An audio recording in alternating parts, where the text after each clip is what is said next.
নমস্কার। আজ শোনাব রাজশেখর বসুর লেখা ছোট গল্প ভূষণ পাল। ভূষণ পাল তার এককালের অন্তরঙ্গ বন্ধু ও প্রতিবেশী নবীন সাঁতরাকে খুন করেছিল। সেন্ট জর্জ তার ফাঁসির হুকুম দিয়েছেন। আসামিকে যারা চেনে তারা সকলেই ক্ষপ্ত হয়েছে। তাদের আশা ছিল বড়জোর ৮-১০ বছর জেল হবে, কিন্তু ভূষণের উকিলের কোনো যুক্তি হাকিম শুনলেন না। বললেন, আসামি ঝোঁকের মাথায় কাণ্ডজ্ঞান হারিয়ে খুন করেনি, অনেক দিন থেকে মতলব এঁটে মারবার চেষ্টায় ছিল, অবশেষে সুযোগ পেয়ে ছোড়া বসিয়েছে। আসামির আক্রোশের যতই কারণ থাক, তাতে তার অপরাধের গুরুত্ব কমে না। জড়ি একমত হয়ে ভূষণকে দোষী সাব্যস্ত করলেও একটু দয়ার জন্য সুপারিশ করেছিলেন, কিন্তু হাকিম দয়া করলেন না, চরমদণ্ডই দিলেন। ভূষণ পাল হিন্দুস্তান মোটর ওয়ার্কসে মিস্ত্রির কাজ করত। ফাটা তোবড়া মডগার্ড বেমালুম মেরামত করতে তার জুড়ি ছিল না, সেজন্য মাইনেও ভালো পেত। সেখানে তার গড়স্থানীয় হেডমিস্ত্রি ছিল সাগর সামন্ত। কারখানার লোকে তাকে সামন্তমশাই বলে ডাকে, কিন্তু একটা দুঃসম্পর্ক থাকায় ভূষণ তাকে সাগর কাকা বলে। রায় বেরোবার পরের দিন বিকালবেলা সাগর সামত আলিপুর জেলে তার প্রিয় সাগরেদ ভূষণের সঙ্গে দেখা করতে এসেছে। দু হাতে মুখ ঢেকে হাউমাউ করে কেঁদে সাগর বলল, কি করে তোকে বাঁচাবো রে ভূষণ? ভূষণ বলল, অমন করে কেঁদো না সাগর কাকা, তাহলে আমার মাথা বিগড়ে যাবে। চোখ মুছতে মুছতে সাগর বলল, উকিলবাবু এখনো আশা ছাড়েননি, শেষ পর্যন্ত চেষ্টা করবেন, বললেন আপিল করবেন। আপিল আবার কেন? যা হবার হয়ে গেছে, আর কিছুই করবার দরকার নেই। মিথ্যে টাকা বরবাদ হবে। বরবাদ নয় রে, তোকে বাঁচানোর জন্য খরচ হবে। পোস্ট অফিসের তোর যে ৩৫০০ টাকা ছিল, তাতে তোর কথা মতো তার সবটাই তুলে নিয়ে আমার কাছে রেখেছি। তা থেকে ১০ আন্দাজ খরচ হয়েছে, বাকি তো রয়েছে। তাতে না কুলায় তো আমরা সবাই চাঁদা তুলে আপিলের খরচ জোগাবো। উকিল আদিত্যবাবু কত টাকা নিয়েছেন? নিজের জন্য ১ পয়সাও নেননি, শুধু আদালতে খরচ বাবদ কিছু নিয়েছেন। বলেছেন ভূষণকে যদি বাঁচাতে পারতুম তবে ফি নিতুম। তিনি তার বন্ধু উকিলের সবাই বলেছেন, আপিল করলে নিশ্চয়ই রায় পাল্টে যাবে, লম্বা জেলও তোর প্রাণটা তো রক্ষা পাবে। খবরদার আপিল করো না। ১০-২০ বছর জেলে থাকার পর চাইতে চটপট মরা ঢের ভালো। নবীনকে ছোড়া মেরে খুন করলি কেন রে হতভাগা? তার চাইতে যদি ৫ সেরি হয়ে হঘর দিয়ে হাঁটতে ১ ঘা লাগাতিস, তাহলে নবনে মরত না, চিট্টাকাল খোড়া হয়ে বেঁচে থাকতো, আর ভাবতো হ্যাঁ ভূষণ পাল সাজা দিতে জানে বটে। তোর বড় যে ২-৪ বছর জেল হতো। নবনকে একেবারে সাবড়ে দিয়েছি, বেশ করেছি। তার ভূতটা যদি আমার কাছে আসে, তাকেও গলা টিপে মারব। রাম রাম রাম। এসব কথা শুনে মুখে আনিসনি ভূষণ, যা হয়ে গেছে একদম ভুলে যা। শুধু হরিনাম কর, মা কালীকে ডাক, যাতে পরকালে কষ্ট না পাস।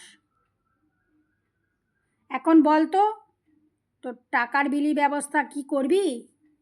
টাকা তো কম নয়, তোর বদ খেয়াল ছিল না তাই এত জমাতে পেরেছিস। উইল করতে চাস তো উকিল বাবাকে বলবো? উইল আবার কি করতে? আমার মা পজি সবাই তো তোমার জিম্মে রয়েছে, তুমি বা বিলি করবে? আন্দাজ 3300 আছে তো। তুমি বলো না সাগর কাকা কি করা উচিত? সব টাকা তো তোর পরিবারকে দিবি। সজোরে মাথা নেড়ে ভূষণ বলল, 1 পয়সাও নয়। আচ্ছা বউকে না হয় না দিলি, তোর 1 বছরের ছোট ছেলেটা কি দোষ করলো? তাকে তো মানুষ করতে হবে। সে আমার ছেলে নয়, সবাই তা জানে। দেখনি তোর চোর ঠিক নবনের মতন টেরা। তারা এখন আছে কোথায়? যেদিন তুই গ্রেপ্তার হলি তার পরদিনই তোর বউ ছেলেকে নিয়ে বাপের বাড়ি চলে গেছে। বাপের তো অবস্থা ভালোই, বেটা আর বেটির পোগে খুব পুষতে পারবে। তোর বাসায় কেউ নেই খবর পেয়েই আমি তালা লাগিয়েছি। পাশে যে ঘোটেওয়ালি যশোদা বুড়ি থাকে, তাকে দিয়ে মাঝে মাঝে ঘরদোর সাফ করাই। বাসায় রেখে কি হবে? ভাড়া ঢুকিয়ে দাও। দেখ সাগর কাকা, ভুলো বললে একটা বড় কুকুর রোজ আমার কাছে ভাত খেতে আসতো। সে বেচারা হয়তো উপোস করছে। না, যশোদাই তাকে খাওয়াচ্ছে। বুড়ি নিজেই তো খেতে পায় না। সাগর কাকা, যশোদাকে 200 টাকা দিও। বলিস কি রে, কুকুরের জন্য অত টাকা কেন? যশোদা বড় গরিব, ভুলোকে খাওয়াবে, নিজেও খাবে। আর একটা কথা, ভট্টাচ মশাইকে জিজ্ঞাসা করে আমার শ্রাদ্ধের খরচটাও তাকে দিও। তিনি যা হয় ব্যবস্থা করবে, কিন্তু 50 টাকার বেশি খরচ যেন না হয়। বিষণ্ণ মুখে সাগর বলল, শ্রদ্ধ হবার জো নেই রে ভূষণ। ভট্টাচার্য বলেছেন, অপঘাতে মৃত্যুতে শ্রাদ্ধ হয় না, ফাঁসিতে অপঘাত। তবে একটা প্রায়শ্চিত্তের খুব দরকার বলেছেন, আর 12টি ক্লাহন ভোজন। না, প্রায়শ্চিত্তির আর ভূত ভোজন করাতে হবে না। আর শোনো সাগর কাকা, নবনের বউ 1500 টাকা দেবে তার খুকি গোপালীকে মানুষ করবার জন্যে। অবাক করলি ভূষণ? নিজের পরিবারকে কিছু দিবি না, যাকে মেরেছিস সেই নবনের মেয়ের জন্য 1500 টাকা দিবি? ও বুঝেছি, এই হচ্ছে তোর প্রায়শ্চিত্তির। কিচ্ছু বোঝনি, প্রায়শ্চিত্তির করবার কোনো গরজ আমার নেই। ওই গোপালীটা ছিল আমার বড্ড ন্যাওটে। কাকা বলতে পারতো না, আ বলে হাত বাড়িয়ে ঝাঁপিয়ে পড়তো করলে। বেশ, গোপালীর মাকে 1500 টাকা দেব। তোর উপর তার মর্মান্তিক রাগ থাকার কথা, তবে খুব কষ্টে আছে, টাকাটা নিতে আপত্তি করবে না। এটা ভালোই করলি ভূষণ, এতে তোর পাপ অনেকটা ক্ষয়ে যাবে। তারপর আর কাকে কি দিতে চাস, বাকি সবটা তুমি নিয়ে নিও। আবার হাউমাউ করে কেঁদে ফেলল সাগর। বলল, তোর টাকা আমি কেন প্রাণে নেব রে? সৎপাত্রে দান করো, পরকালে তোর ভালো হবে। তোমার চাইতে সৎপাত্র কোথায় পাবো? আমার বাপ মা ভাই বোন কেউ নেই, শুধু তুমিই আছো। আচ্ছা সাগর কাকা, মরবার পরে যমদূত আমাকে সোজা নরকে নিয়ে যাবে তো? তা আমার মনে হয় না। আমাদের হাকিমদের চাইতে যমরাজ ঢের বেশি বোঝেন। অন্যায় সইতে না পেরে রাগের মাথায় একটা পাপ করে ফেলেছিস, তার সাজাও মাথা পেতে নিচ্ছিস। আপিল পর্যন্ত করতে চাস না।